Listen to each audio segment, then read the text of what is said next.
celles et ceux qui étaient à la conférence. Ah.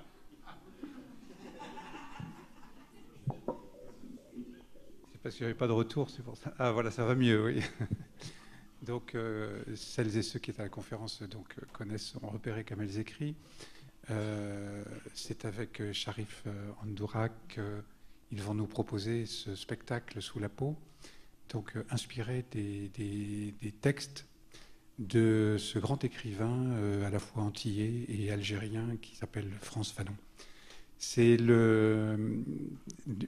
une des avant-premières des Détours de Babel qui va commencer officiellement mardi prochain avec le concert de Ibrahim Malouf à la Belle Électrique. Mais le festival a déjà commencé un peu la semaine dernière avec d'autres avant-premières et c'est avec plaisir que nous accueillons ce spectacle en collaboration avec le Festival de Géopolitique. J'espère que nous vous retrouverons sur les autres concerts du festival par la suite. Merci.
Ce que je veux vous dire, c'est que la mort est toujours avec nous.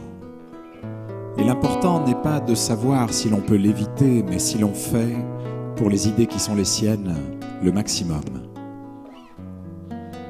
Ce qui me choque ici, dans ce lit, au moment où je sens mes forces s'en aller, ce n'est pas de mourir, mais de mourir à Washington d'une leucémie aiguë, alors que j'aurais pu mourir il y a 3 mois, face à l'ennemi, puisque je savais que j'avais cette maladie. Nous ne sommes rien sur terre si nous ne sommes pas d'abord les esclaves d'une cause, de la cause des peuples, la cause de la justice et de la liberté. Je veux que vous sachiez que même au moment où les médecins avaient désespéré, je pensais encore, dans le brouillard, je pensais au peuple algérien, au peuple du tiers-monde. Et si j'ai tenu, c'est à cause d'eux.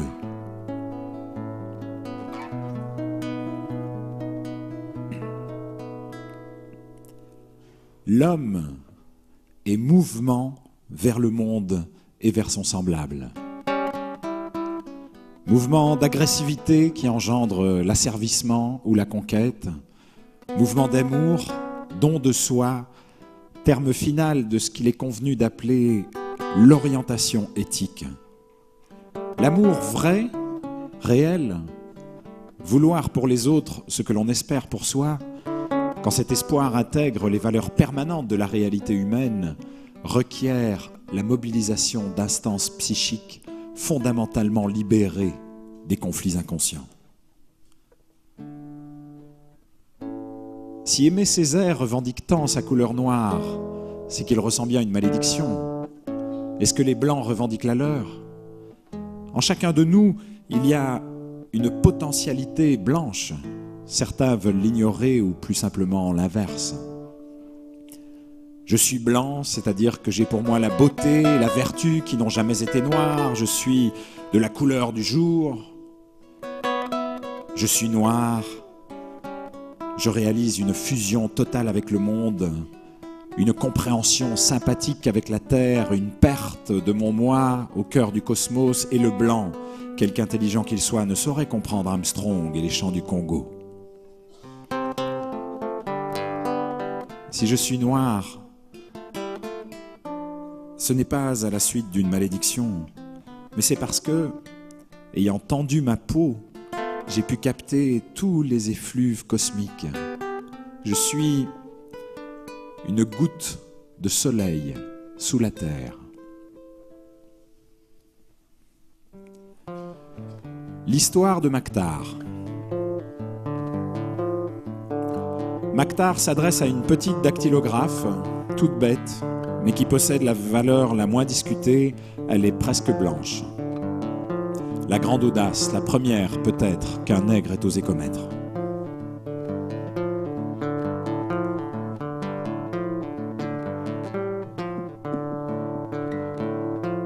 L'amour que je vous offre est pur et robuste. Il n'a point le caractère d'une tendresse intempestive faite pour vous bercer de mensonges et d'illusions. Je voudrais vous voir heureuse, tout à fait heureuse dans un milieu qui cadre bien avec vos charmes que je crois savoir apprécier. Je considère comme un honneur insigne et comme le bonheur le plus vaste de vous avoir dans ma maison et de me dévouer à vous, corps et âme. Vos grâces rayonneraient dans mon foyer et mettraient de la lumière dans les coins d'ombre. Par ailleurs, je vous crois trop évoluée et suffisamment délicate pour décliner avec brutalité les offres d'un amour loyal, uniquement préoccupé de faire votre bonheur. C'est une fin de non-recevoir qui attend cet impudent.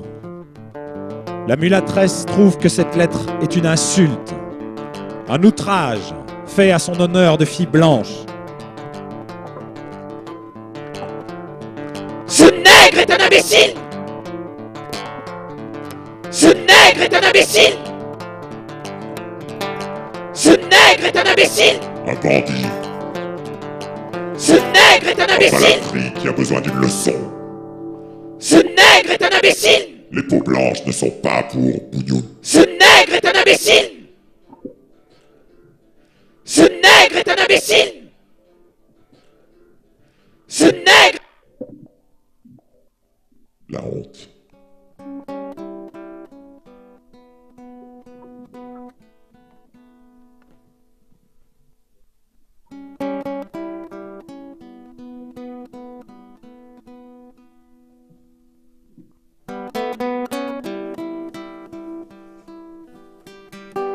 La honte et le mépris de moi-même, la nausée. Quand on m'aime, on me dit que c'est malgré ma couleur.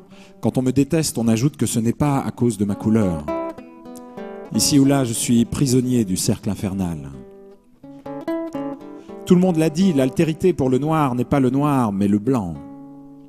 Ce qui est cruel, c'est d'avoir découvert d'abord qu'on est un homme, et ensuite que cette unité se rompt en blanc et en noir.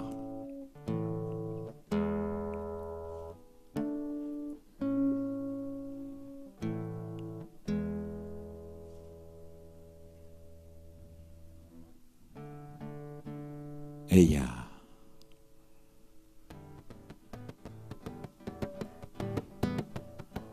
Eya.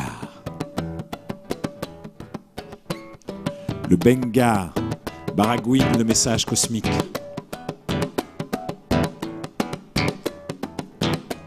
À cheval sur le monde, les talons vigoureux contre les flancs du monde, je lustre l'encolure du monde, tel le sacrificateur l'entre-deux yeux de la victime. Sang, sang, naissance. Sang, sang, naissance. Sang, sang, vertige du devenir, aux trois quarts abîmé dans l'ahurissement du monde. Je me sens rougir de sang. Les artères du monde, arrachées, bouleversées, déracinées, se sont tournées vers moi et elles m'ont fécondé. Sang! Sang! Tout notre sang ému par le cœur mâle du soleil. Je marche sur des chardons blancs, des nappes d'eau menacent mon âme de feu. Face à ces rites, je redouble d'attention. Magie noire,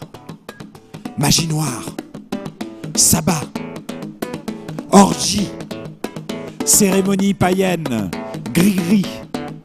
Le coït est l'occasion d'invoquer les dieux de la fratrie. C'est un acte sacré, pur, nécessitant l'intervention de forces invisibles. Sang! Sang! Eya! Sang! Sang! Eya! Que penser de toutes ces manifestations, de toutes ces initiations, de toutes ces opérations? De partout me revient l'obscénité de danse, de propositions. Tout près de moi retentit un chant.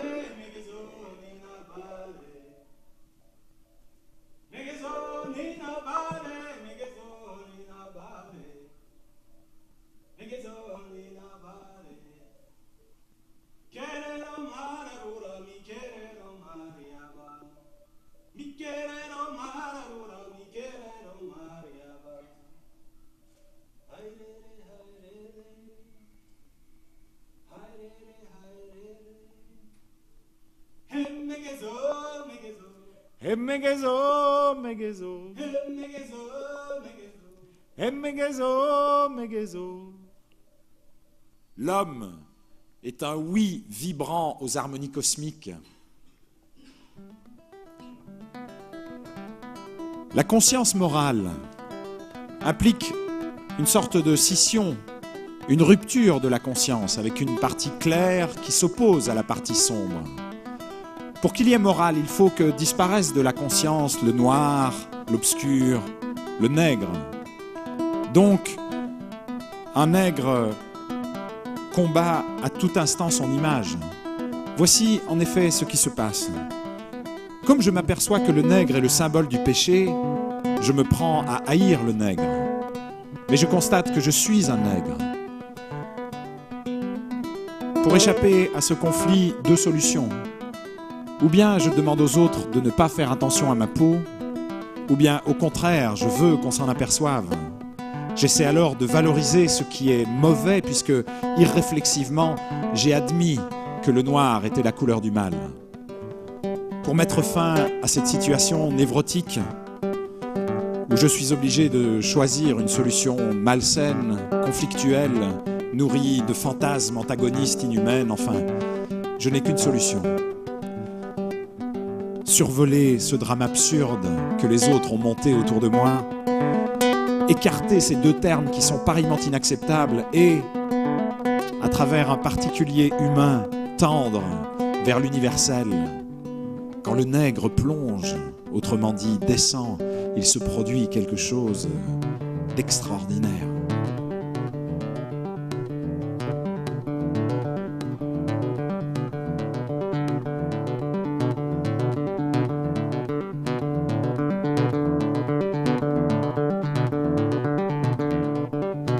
La puissance est bien ancrée.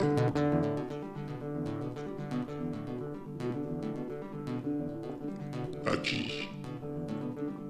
Requis.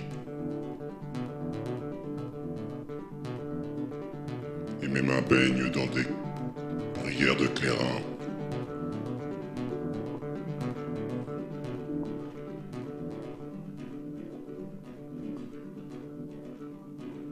Je suis fatigué. Oh oui, je suis fatigué. Aidez-moi.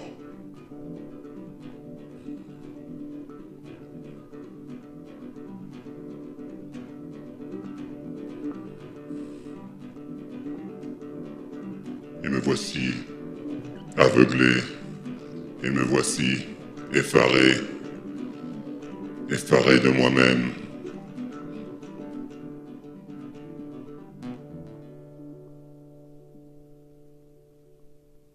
n'êtes pas des dieux. Je suis libre. Il ne faut pas essayer de fixer l'homme puisque son destin est d'être lâché. La densité de l'histoire ne détermine aucun de mes actes. Je suis mon propre fondement et c'est en dépassant la donnée historique, instrumentale, que j'introduis le cycle de ma liberté. Le malheur de l'homme de couleur est d'avoir été esclavagisé. Le malheur, l'inhumanité du blanc, c'est d'avoir tué l'homme quelque part. En vérité, je vous le dis, mes épaules ont glissé de la structure du monde. Mes pieds n'ont plus senti la caresse du sol. Sans passé nègre, sans avenir nègre, il m'était impossible d'exister ma nègrerie.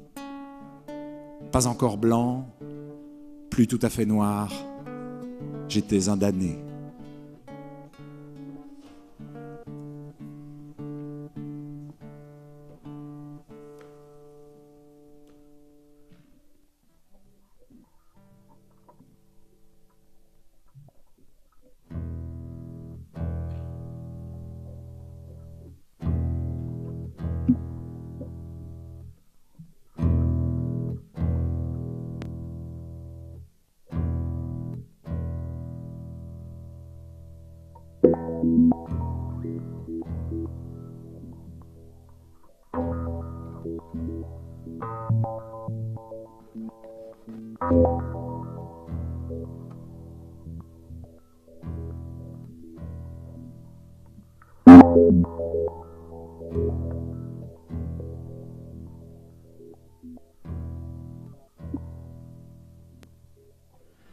Pourquoi les Européens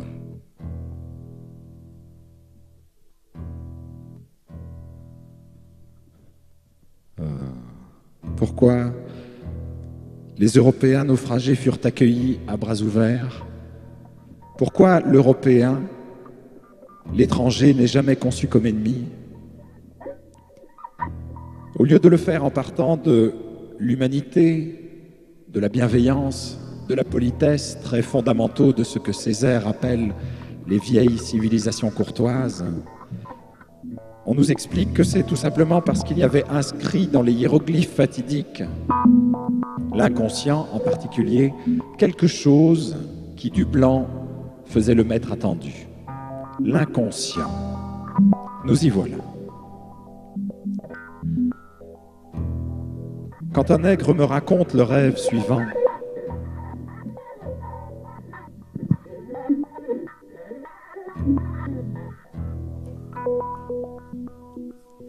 je marche. Depuis longtemps, je suis très fatigué. J'ai l'impression que quelque chose m'attend. Je franchis des barrières et des murs. J'arrive dans une salle vide et derrière une porte, j'entends du bruit. J'hésite avant d'entrer. Finalement, je me décide. J'entre.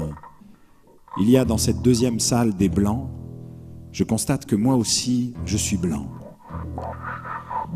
Quand il me raconte ce rêve, premièrement, mon patient souffre d'un complexe d'infériorité. Sa structure psychique est sur le point de se dissoudre. Il s'agit de l'en préserver et peu à peu de la libérer de ce conflit inconscient.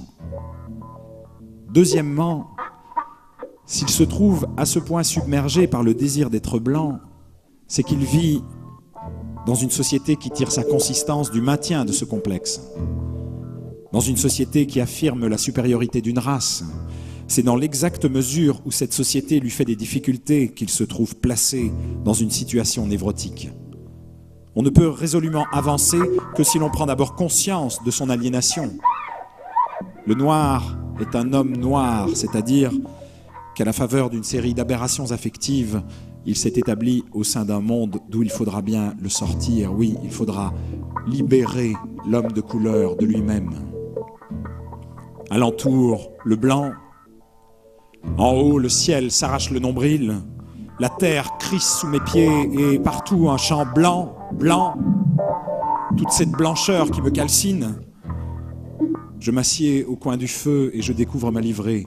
Elle est effectivement laide. Je m'arrête car qui me dira ce qu'est la beauté? où me fourrer désormais. Je sentais monter des innombrables dispersions de mon être, un afflux aisément reconnaissable. J'allais me mettre en colère. Depuis longtemps, le feu était mort et de nouveau, le nègre tremblait. Regarde, il est beau ce nègre. Le beau nègre vous emmerde, madame. 1935. C'est en 1935, au congrès des aliénistes et neurologistes de langue française qui se tenait à Bruxelles, que le professeur Porot devait définir les bases scientifiques de sa théorie.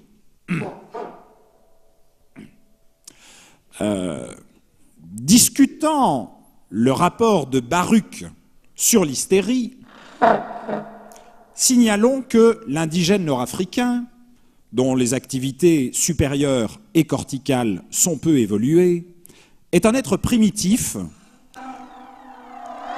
dont la vie, essentiellement végétative et instinctive, est surtout régie par son diencéphale. Alors, le diencéphale est l'une des parties les plus primitives du cerveau, et l'homme est d'abord le vertébré où domine le cortex.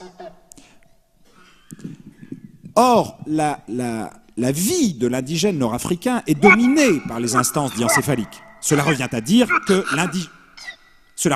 l'indigène nord-africain, d'une certaine façon, est privé de cortex. Il n'y a pas de vie intérieure chez le nord-africain. Le nord-africain, au contraire, se débarrasse de ses soucis en se jetant sur son entourage. Il n'analyse pas. La mélancolie étant par définition une maladie de la conscience morale, il est clair que l'Algérien ne peut donner naissance qu'à des pseudo-mélancolies, puisque la précarité de sa conscience et la fragilité de son sens moral sont bien connues. Cette incapacité de l'Algérien à analyser une situation, à organiser un panorama mental, se comprend parfaitement si on se réfère aux deux ordres de causalité proposés par les auteurs français. Et d'abord, concernant les aptitudes intellectuelles. L'Algérien est un débile mental. Il faut, si l'on veut bien comprendre cette sémiologie, rappeler les caractéristiques suivantes. Pas ou presque pas d'émotivité, crédule et suggestible à l'extrême, entêtement tenace, puérilisme mental, pas du tout l'esprit curieux de l'enfant occidental, facilité des accidents pédiatriques. L'Algérien ne perçoit pas l'ensemble. Les questions qu'il se pose concernent toujours les détails et excluent toute synthèse pointilliste, accrochée aux objets, perdu dans le détail, insensible à l'idée, rebelle au concept. L'expression verbale est réduite au minimum, le geste toujours impulsif et agressif, incapable d'interpréter le détail à partir de l'ensemble. L'Algérien absolutise l'élément et prend la partie pour le tout. Aussi aura-t-il des réactions globales face à des incitations parcellaires telles un figuier, un geste, un mouton sur son terrain. L'agressivité congénitale se cherche des formes. Se contente du moindre prétexte, c'est une agressivité à l'état pur.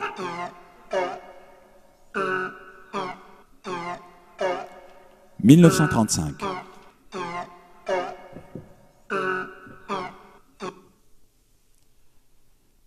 Le français n'aime pas le juif, qui n'aime pas l'arabe, qui n'aime pas le nègre. À l'arabe, on dit « si vous êtes pauvre, c'est parce que le juif vous a roulé, vous a tout pris ». Aux juifs, on dit « vous n'êtes pas sur le même pied que les arabes, parce qu'en fait, vous êtes blanc et que vous avez Bergson et Einstein ». Aux nègres, on dit « on ne dit rien au nègre, on n'a rien à lui dire ». Moi, j'appelle ce processus la répartition raciale de la culpabilité. Tout peuple colonisé, c'est-à-dire tout peuple au sein duquel a pris naissance un complexe d'infériorité du fait de la mise au tombeau de l'originalité culturelle locale, se situe vis-à-vis du langage de la nation civilisatrice. Parler une langue, c'est assumer un monde, une culture. Le noir antillais sera d'autant plus blanc qu'il aura fait sienne la langue française, qu'il aura fait sien l'instrument de domination qu'est le langage. Un homme qui possède le langage, possède par conséquent le monde, exprimé et appliqué par ce langage. Il y a dans le langage une extraordinaire puissance. Regardez. Bonjour, mon ami. Où y a mal? Dis voir un peu. Le ventre? Le cœur? Hein, mon ami? Parler petit nègre à un nègre, c'est le vexer, car il est celui qui parle petit nègre.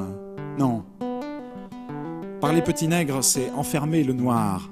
C'est perpétuer une situation conflictuelle où le blanc infeste le noir de corps étrangers extrêmement toxiques.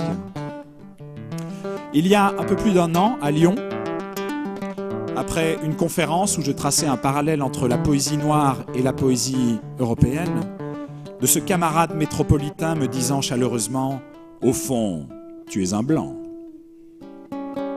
On comprend que la première réaction du noir soit de dire non à ceux qui tentent de le définir.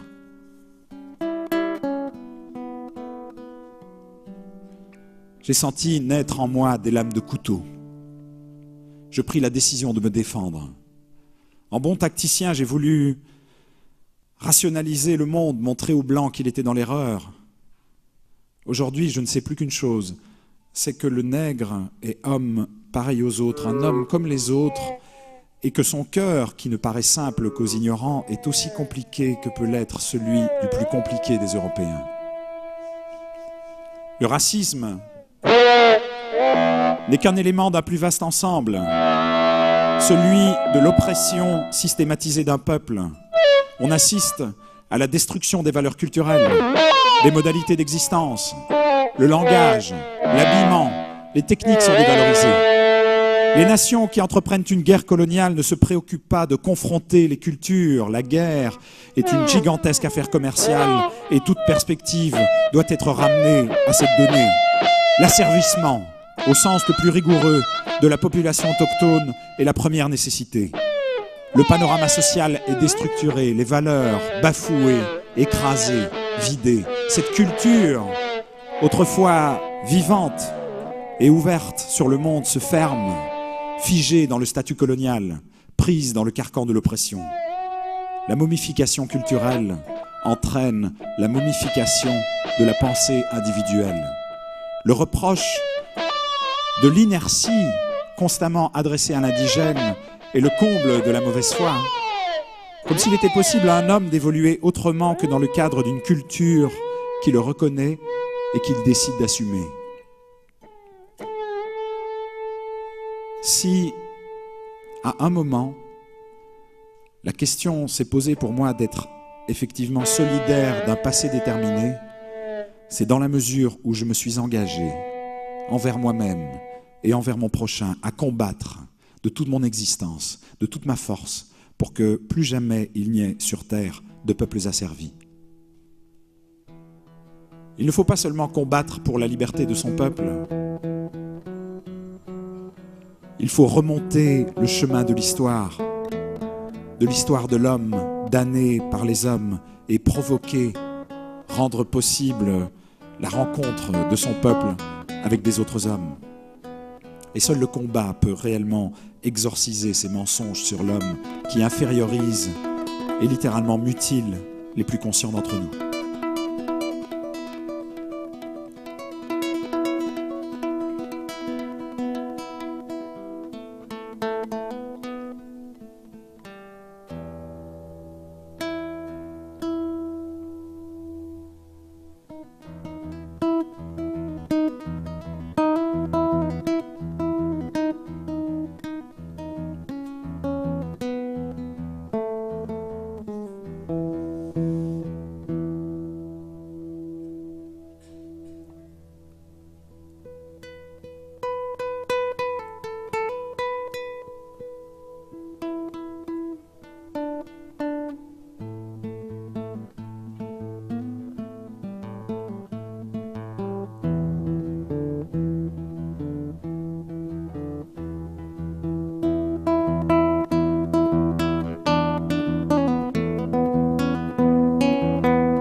Quand tu m'as dit ton désir de quitter l'Algérie, mon amitié soudain s'est faite silencieuse.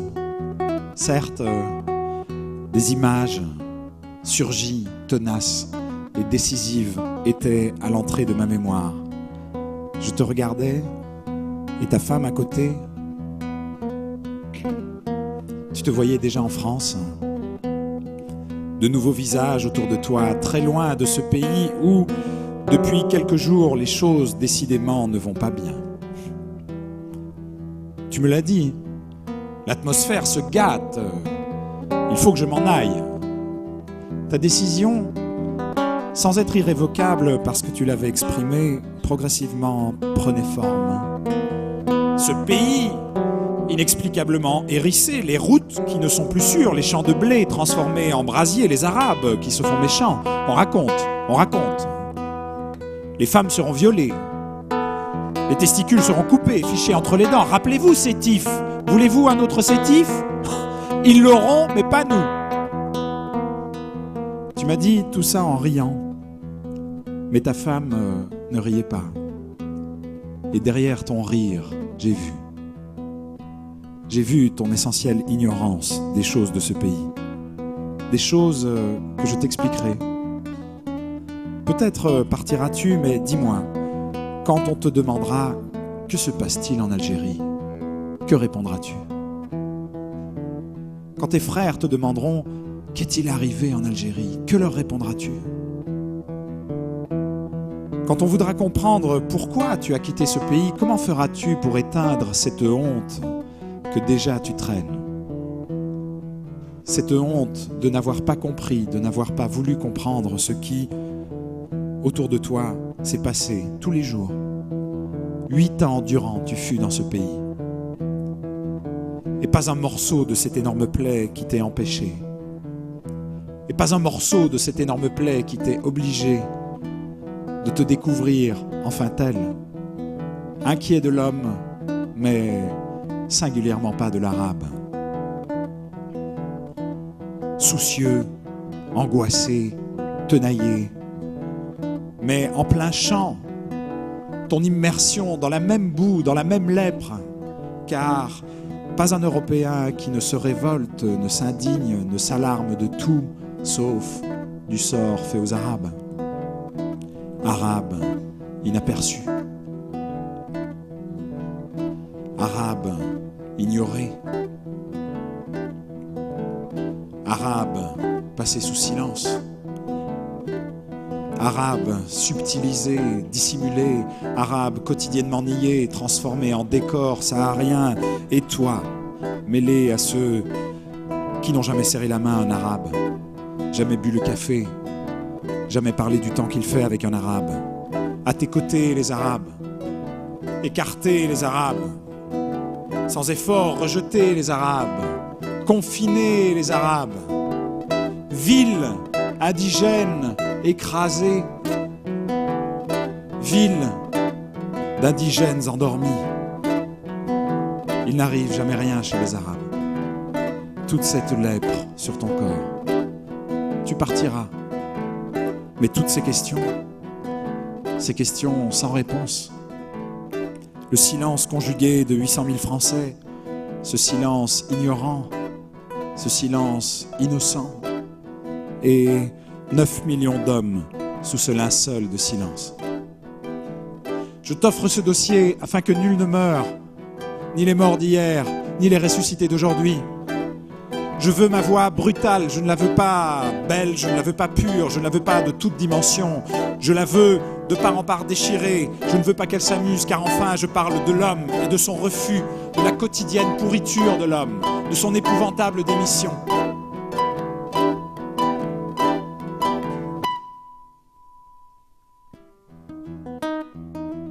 Moi, l'homme de couleur, je ne veux qu'une chose. Que jamais l'instrument ne domine l'homme. Que cesse à jamais l'asservissement de l'homme par l'homme, c'est-à-dire moi par un autre. Qu'il me soit permis de découvrir et de vouloir l'homme où qu'il se trouve. Je me sens une âme aussi vaste que le monde, véritablement une âme profonde, comme la plus profonde des rivières. Ma poitrine a une puissance d'expansion infinie. Hier, en ouvrant les yeux sur le monde, je vis le ciel de part en part se révulser. Je voulus me lever, mais le silence éviscéré reflua vers moi, ses ailes paralysées. Irresponsable, à cheval entre le néant et l'infini, je me mis à pleurer. Nous ne cesserons de le répéter, oui à la vie, oui à l'amour, oui à la générosité. Mais l'homme est aussi un non. Non au mépris de l'homme, non à l'indignité de l'homme, à l'exploitation de l'homme, au meurtre de ce qu'il y a de plus humain dans l'homme, la liberté. Oh mon corps, fais de moi toujours un homme qui interroge. Allons, camarades, il vaut mieux décider dès maintenant de changer de bord. La grande nuit dans laquelle nous fûmes plongés, il nous faut la secouer et en sortir. Le jour nouveau, qui déjà se lève, doit nous trouver fermes, avisés et résolus. Il nous faut quitter nos rêves, abandonner nos vieilles croyances et nos amitiés d'avant la vie. Ne perdons pas de temps en stérile litanie ou en mimétisme nauséabond. Voici des siècles que l'Europe a stoppé la progression des autres hommes et les a asservis à ses desseins et à sa gloire. Des siècles qu'au nom d'une prétendue aventure spirituelle, elle étouffe la quasi-totalité de l'humanité. Regardez-la aujourd'hui basculer entre la désintégration atomique et la désintégration spirituelle. L'Europe a pris la direction du monde avec ardeur, cynisme et violence. Chaque mouvement de l'Europe a fait craquer les limites de l'espace et celles de la pensée. Elle s'est refusée à toute humilité, à toute modestie, mais aussi à toute sollicitude, à toute tendresse. Elle ne s'est montrée parcimonieuse qu'avec l'homme, mesquine, carnassière, homicide qu'avec l'homme. Cette Europe qui jamais ne cessa de parler de l'homme, jamais de proclamer qu'elle n'était inquiète que de l'homme, nous savons aujourd'hui de quelle souffrance l'humanité a payé chacune des victoires de son esprit. L'Europe a acquis une telle vitesse, folle et désordonnée, qu'elle échappe aujourd'hui à tout conducteur, à toute raison, et qu'elle va dans un vertige effroyable vers des abîmes dont il vaut mieux le plus rapidement s'éloigner.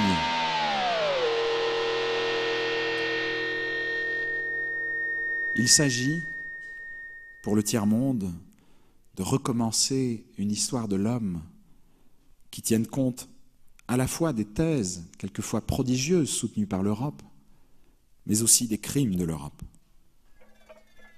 dont le plus odieux aura été, au sein de l'homme, l'écartèlement pathologique de ses fonctions et l'émiettement de son unité. Dans le cadre d'une collectivité, la brisure, la stratification, les tensions sanglantes alimentées par des classes, et enfin, à l'échelle immense de l'humanité, les haines raciales, l'esclavage, l'exploitation et surtout le génocide exsangue que constitue la mise à l'écart d'1,5 milliard d'hommes. La condition humaine, les projets de l'homme, la collaboration entre les hommes pour des tâches qui augmentent la totalité de l'homme sont des problèmes neufs qui exigent de véritables inventions. Un dialogue permanent avec soi-même, un narcissisme de plus en plus obscène, n'ont cessé de faire le lit à un quasi-délire, où le travail cérébral devient une souffrance. Les réalités n'étant point celles de l'homme vivant, travaillant et se fabriquant, mais des mots, des assemblages divers de mots, les tensions nées des significations contenues dans ces mots. Reprenons la question de l'homme. Reprenons la question de la réalité cérébrale de la masse cérébrale de toute l'humanité dont il faut multiplier les connexions, diversifier les réseaux et réhumaniser les messages. Mais alors, il importe de ne point parler rendement, de ne point parler intensification, de ne point parler rythme. Non, il ne s'agit pas d'un retour à la nature. Il s'agit, très concrètement, de ne pas tirer les hommes dans des directions qui les mutilent, de ne pas imposer au cerveau des rythmes qui rapidement l'oblitèrent et le détraquent. Il ne faut pas, sous le prétexte de rattraper, bousculer l'homme, l'arracher de lui-même, de son intimité, le briser, le tuer. Non, nous ne voulons rattraper personne, mais nous voulons marcher tout le temps, en compagnie de l'homme, la nuit et le jour, de tous les hommes. Il s'agit de ne pas trop étirer la caravane, car alors, chaque rang perçoit à peine celui qui le précède, et les hommes qui ne se reconnaissent plus se rencontrent de moins en moins, se parlent de moins en moins. Marcher, tout le temps, la nuit et le jour, en compagnie de l'homme, de tous les hommes. Marcher, la nuit, le jour, en compagnie de l'homme. Marcher, marcher.